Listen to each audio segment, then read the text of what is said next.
Samantala, pinaigting pa ng Department of Migrant Workers at Overseas Workers Welfare Administration ang reintegration support para sa mga OFW. Yan ang sentro ng balita ni Bien Manalo. Certified globally competitive, ganyan nakilala ang mga tinaguriang bayani sa modernong panahon. Ang ating magigiting na Overseas Filipino Workers o OFW. Baon nila ang pag-asang mabigyan ng magandang buhay ang kanilang pamilya sa Pilipinas at sa kanilang pagbabalik bansa, mahalaga ang suporta at pagkalinga ng gobyerno.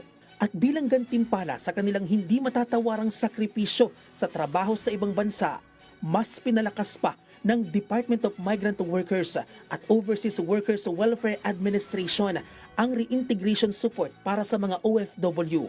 Katuwang ang iba't ibang ahensya ng gobyerno na bahagi ng whole of government approach.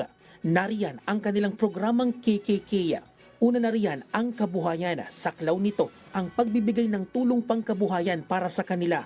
Kasama rin dito ang livelihood support para sa mga umuwing gurong OFW, kaagapay ang Department of Education at Philippine Normal University.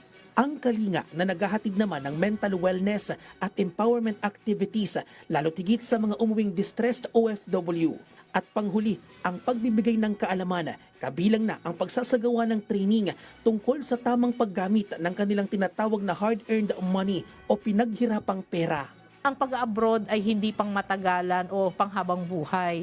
Magsisimula pa lang kayo sa pag-abroad, dapat malinaw na sa inyo ano ang plano nyo sa pagbabalik dahil kahit gaano man kayo katagal sa ibang bansa, babalik at babalik pa rin kayo sa Pilipinas. Samantala, bilang bahagi ng pagpapaigting ng suporta sa ating mga OFW, inilunsad ng National Reintegration Center for OFWs kamakailan ang likha o linangin ang kakayahan sa kabuhayan awards.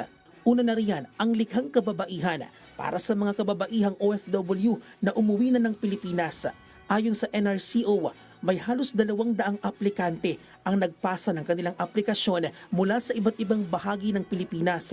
Pangalawa, ang likhang marino para naman sa mga umuwing Pinoy seafarer at aspiring seafarers entrepreneurs. May mahigit 100 aplikante ang nagpasa ng kanilang aplikasyon. Nagpapasalamat po kami sa mga seafarers po natin na nagtitiwala po sa Department of Migrant Workers at nagsubmit po ng kanilang mga application. Nariyan din ang likhang global para naman sa mga active at documented land-based OFW. Bien Manalo para sa Pambansang TV sa Bagong Pilipinas.